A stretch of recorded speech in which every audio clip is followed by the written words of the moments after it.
Salut à tous, c'est Jim d'Airsoftland. Donc voilà, aujourd'hui on se retrouve pour une nouvelle vidéo de présentation de réplique qui va parler du nouveau Scorpion Evo de chez AEG, donc dans sa version carabine. Donc je vais vous énumérer le sommaire. Donc on va avoir d'abord un historique de l'arme, après on va voir la boîte, le contenu, la notice. Nous verrons après par la suite la réplique en elle-même, donc les caractéristiques. On continuera sur un démontage de la réplique rapide, donc il n'y aura pas de démontage vraiment approfondi, juste je vais vous montrer comment on fait pour enlever le ressort d'origine, en remettre un autre. Le montage de la batterie. Après on ira en extérieur pour les tests chronie et les tests sur cible, et on finira la vidéo par un petit plus-moins traditionnel.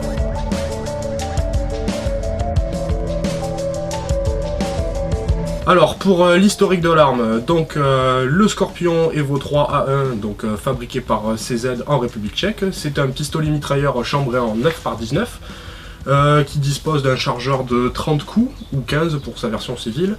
Il mesure 410 mm avec la crosse repliée.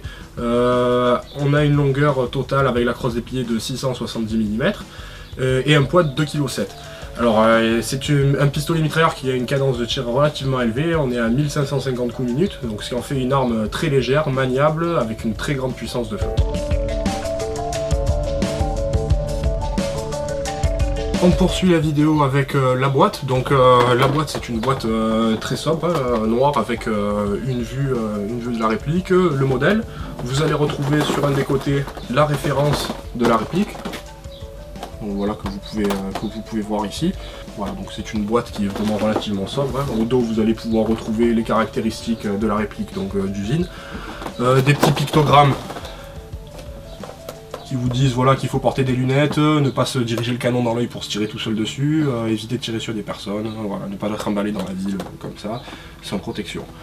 Donc pour l'intérieur de la boîte, alors on a le droit à un packaging qui est vraiment très épuré. Donc à l'intérieur de la boîte, on va pouvoir retrouver la notice d'utilisation, donc qui est très bien imagée. Hein.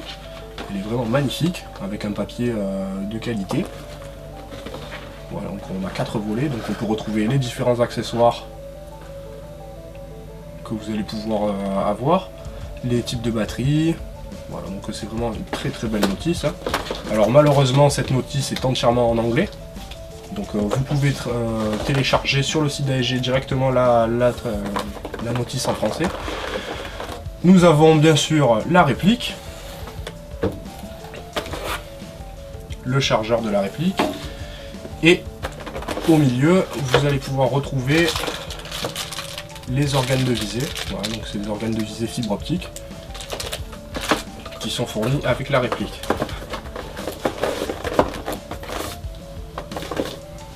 Voilà, donc la réplique est calée à l'intérieur avec une forme en carton pré-découpé, donc elle ne souffrira pas trop pendant le transport. La réplique est bien calée.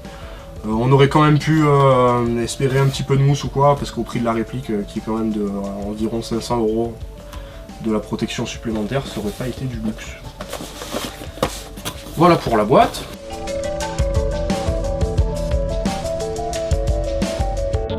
Passons directement à la réplique. Donc la réplique Scorpion Evo dans sa version carabine, qui est fabriquée et assemblée au Danemark par AEG, avec des pièces que l'on retrouve seulement en Europe. Donc on a une longueur de 238 mm avec la crosse pliée, 615 avec la crosse dépliée, et 815 mm avec la crosse sortie à fond.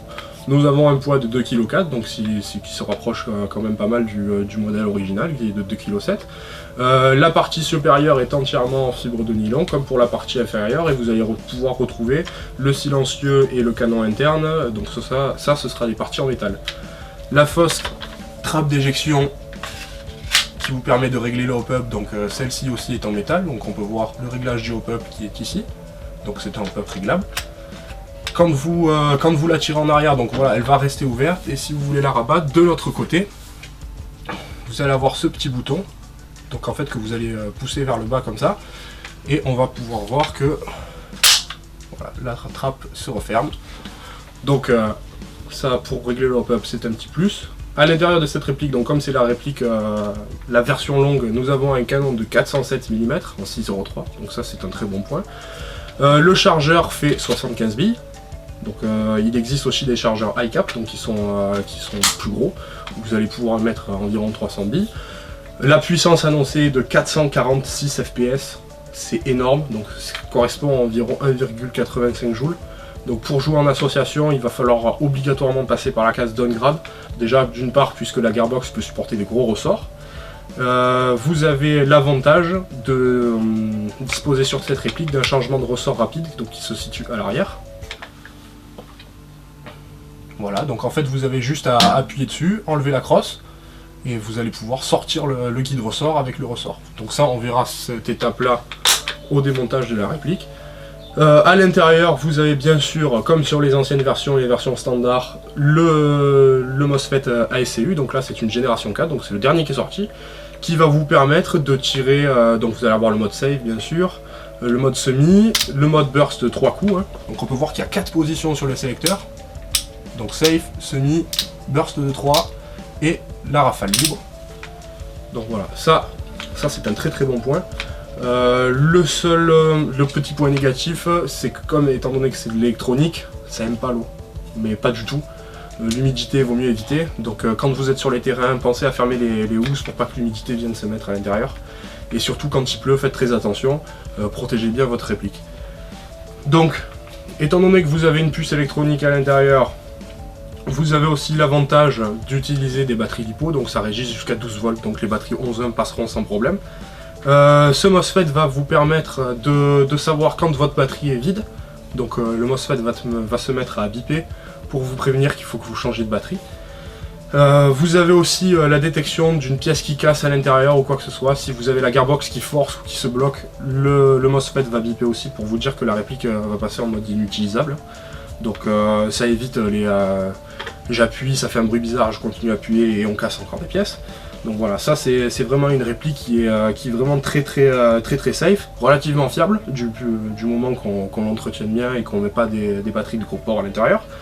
Vous avez aussi la fonction qui vous permet de ne pas tirer de coups à vide une fois que le chargeur est à sec. Donc quand vous allez tirer, vous tirez, votre chargeur se vide. Une fois qu'il est vide, la réplique se bloque, donc vous ne pouvez plus tirer. Vous enlevez le chargeur, vous prenez un autre chargeur, vous l'impliquez à l'intérieur. Et après, avec votre index, vous avez juste à appuyer, à faire le mouvement comme pour relâcher la trappe d'éjection, pour remettre la SCU en route. Alors voilà, ça vous évite les tirs à vide. Donc qui dit pas de tir à vide dit moins de probabilité de casse sur la réplique. Donc voilà pour les spécificités de la réplique. Donc on va passer directement au démontage de la réplique. Je vais vous montrer comment changer le ressort sur cette réplique et mettre la batterie aussi. C'est parti.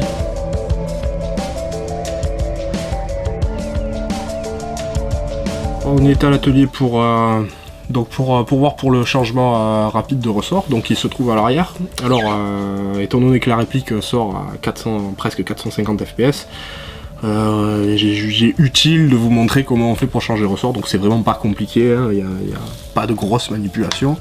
Alors on va commencer par replier la crosse et enlever le chargeur. Donc vous pouvez voir le petit rond, donc ça c'est le guide ressort hein, directement. Alors vous allez appuyer dessus et faire un mouvement de translation pour prendre la crosse et la monter vers le haut. Donc voilà, on appuie dessus et on prend la crosse et on la monte. Alors il faut forcer quand c'est un peu neuf. Voilà. Donc voilà, on a enlevé la crosse, donc on va la mettre de côté. Donc là vous pouvez voir donc les deux coques et le guide ressort au milieu. Donc ce que vous allez faire, c'est que vous allez prendre une clé Allen. Donc ça c'est les clés Allen pour les PA CO2.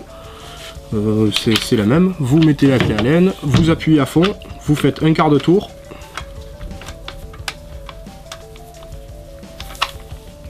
Et voilà, vous avez le ressort avec le guide ressort. Donc voilà le coupable hein, des 450 fps, donc quand même gros ressort. Donc pour tomber dans des puissances décentes, le mieux c'est d'y mettre un ressort M90. Donc ce qui va vous faire tomber la puissance à environ 320 fps. Et vous allez même pouvoir gagner en cadence de tir, puisque le piston n'aura pas à tirer un gros ressort. Donc ça c'est pour l'installation du ressort, donc on va le remettre dedans. Je vais vous montrer comment on installe la batterie. Donc pour le remettre, hein, c'est simple, vous mettez le ressort à l'intérieur, on rappuie à fond, un quart de tour en vissant. Il n'a pas trop envie. Voilà.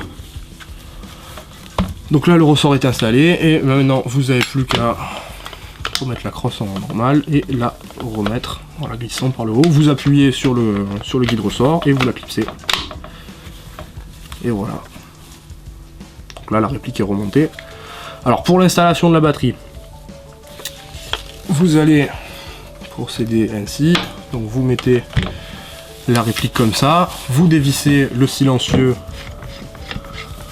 ou le cache-flamme, hein. Sur les versions précédentes il fallait dévisser le cache-flamme plus la bague de réglage. Voilà, on enlève le silencieux qui laisse apparaître le canon de précision en 407 mm.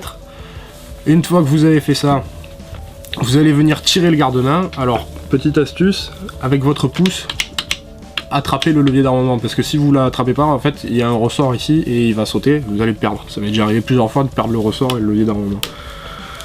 Donc voilà, on le déclipse. Et là, vous voyez, si je lâche, voilà. Donc vous avez lui qui saute et le ressort aussi, pareil. Hein. Voilà, donc le levier d'armement, vous pouvez le mettre à droite ou à gauche. Donc je vais le remettre de l'autre côté. Alors d'abord le ressort. Alors il y a un petit sens au ressort, hein. C'est la partie large en premier et pas la partie pointue. La partie pointue vient contre le levier d'armement.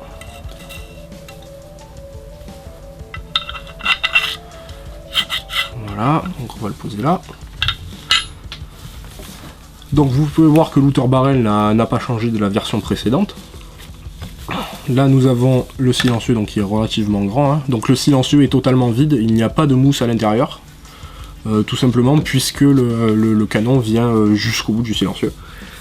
Donc pour mettre la batterie, donc moi j'ai choisi d'utiliser une batterie 11.1, alors celle-ci fait 900 mAh, mais bon les 1005 et les 1300 mAh rentrent sans souci.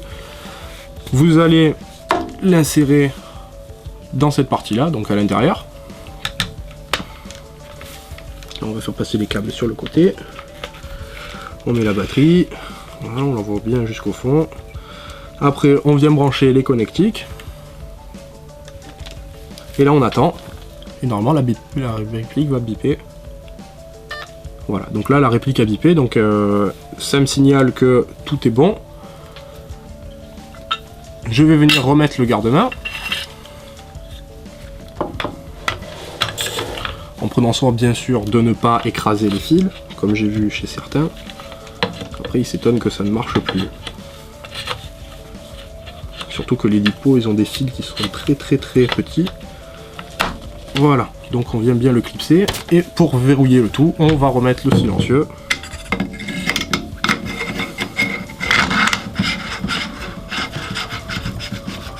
Voilà, donc pour le pas de vis du silencieux, c'est un 18 mm horaire. Donc sachez qu'il existe quand même des petits adaptateurs de silencieux, hein, qui sont faits pour la réplique, qui vous permettent de passer en 14 mm anti-horaire pour venir y fixer n'importe quel silencieux. Alors, prenez garde quand même quand vous allez choisir le silencieux pour la réplique, parce que le silencieux vient quand même se mettre dans le garde-main, donc il ne faut pas prendre un silencieux trop large. Voilà. Pour fixer un rail sur le garde-main, donc sachez que c'est un garde-main M-Lock, hein, on peut voir qu'il y a le petit logo qui est juste ici. Donc si vous avez des rails M-Lock ou des accessoires directement M-Lock, vous allez pouvoir les fixer dessus. Ça je ferai peut-être un tuto en live pour vous montrer comment on le fixe, bon c'est vraiment pas compliqué non plus. Alors une fois qu'on a branché la batterie, on va pouvoir se mettre en semi, et on appuie sur la détente. Donc la réplique fonctionne, hein, on va tester le burst de 3. Pour le burst de 3, et bien sûr le full auto. Voilà. Donc c'est une réplique qui a vraiment une réactivité vraiment impressionnante. C'est quand même une bonne réactivité, et le poids, surtout le poids de la détente, est vraiment insignifiant. Je vais vous montrer un petit exemple, hein. Je vais juste appuyer pas beaucoup, je crois qu'on a 2 mm, même pas. Voilà, donc ça c'est pour la queue de détente. Alors sachez que si la queue de détente, celle-ci vous plaît pas, vous allez pouvoir trouver des queues de détente en aluminium.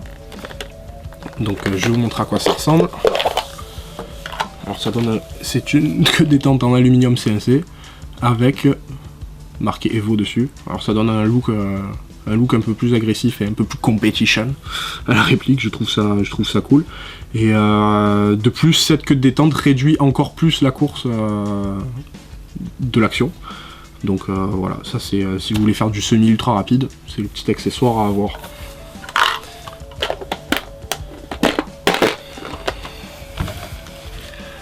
Donc voilà pour le démontage et pour l'installation de la batterie sur la réplique. Donc on va se retrouver de suite en extérieur pour les tests chronie et pour le test de tir sur cible. Allez, à de suite.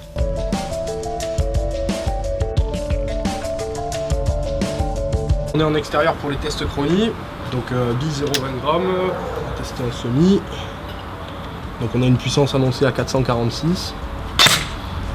Alors 430,2. 432,2, 422, 432 et 424. Donc on peut voir que la réplique est quand même relativement stable. Donc, par contre la puissance c'est toujours aussi abusé. Voilà, on va passer au test sur cible. Donc voilà, on va faire test sur cible, donc 15 mètres. Donc là j'ai mis 0,28 g avec une petite optique, donc c'est une short dot UTG. Donc je vais viser plein centre, hein, donc le 10, et on va voir ce que ça donne.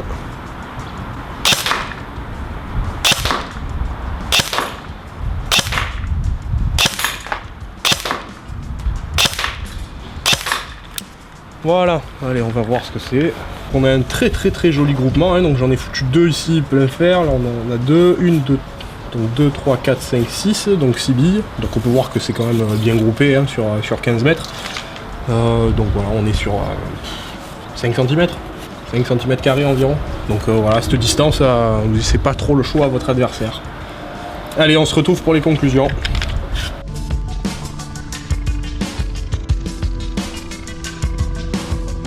Voilà, donc cette vidéo touche bientôt à sa fin, donc on va bien sûr conclure la vidéo par un traditionnel plus et moins.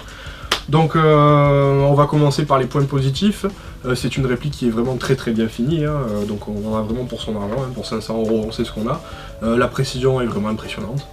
La cadence de tir aussi, le burst de 3 coups va vraiment pouvoir saturer l'ennemi, même à longue distance, hein. On peut tirer quand même jusqu'à 50 mètres avec une réplique comme ça. Vous allez pouvoir upgrader la réplique, hein, puisque le canon de 407 mm de précision, si vous voulez le changer pour mettre un canon un peu plus haut de gamme, un PDI ou un Prometheus, il y a possibilité, c'est un canon AEG. Le Jean Pop aussi est compatible AEG. Vous avez une réplique qui est super légère, 2,4 kg, honnêtement ça pèse vraiment rien. La fonction du chargeur qui coupe la réplique automatiquement quand il n'y a plus de billes, moi je trouve ça vraiment génial. Voilà, donc ça c'est pour les points positifs, hein. On a aussi la carte électronique à l'intérieur, la possibilité de faire du burst, ça supporte des batteries de 11,1 volts. Honnêtement, moi je suis vraiment très satisfait de cette réplique. Point négatif, alors qu'est-ce qu'on va pouvoir ajouter en point négatif? On pourra peut-être pas la sortir tout le temps, puisque ça aime pas trop l'eau, donc s'il pleut vraiment, on a la grosse chavane, ça va pas être possible. La puissance en sortie de boîte, 450 fps, c'est juste abusé. Il devrait fournir peut-être avec 2 ressorts. Alors je sais qu'il existe des ressorts spécialement pour cette réplique, hein, donc avec les puissances en joule directement inscrites sur le packing. Donc normalement quand cette vidéo sortira, le magasin aura déjà reçu les ressorts qui iront avec. Voilà, qu'est-ce que je pourrais ajouter de plus en point négatif? Honnêtement, je vois pas grand chose. Je reviens un petit peu sur les points positifs en vous disant qu'il existe une batterie d'accessoires. Donc on peut voir qu'on a des coupleurs de chargeurs, la petite détente, j'en oublie encore un, on a l'adaptateur de silencieux, on a les sangles Scorpion Evo, on a les mallettes, les housses, on a vraiment énormément de trucs qui sont faits pour cette réplique là, hein. Ils ont pas fait des accessoires comme ça à la volée, c'est vraiment des accessoires qui sont conçus et développés pour cette réplique là. Donc voilà, si vous avez n'importe quelle question ou quoi que ce soit, n'hésitez pas à nous joindre sur la hotline du magasin, moi je me ferai un plaisir de vous y répondre. N'hésitez pas à vous abonner à la chaîne hein, si c'est pas déjà fait, voilà, ça fait toujours plaisir. Un petit pouce bleu si vous avez aimé la vidéo, hein, voilà, vous likez, vous n'hésitez pas surtout à partager la vidéo en masse, hein, ça fait vivre la chaîne. Et ça fait plaisir quand on voit que la vidéo a été partagée pas mal de fois. Voilà, donc on se retrouve le mois prochain pour une nouvelle vidéo de présentation de répliques. Allez, salut, ciao!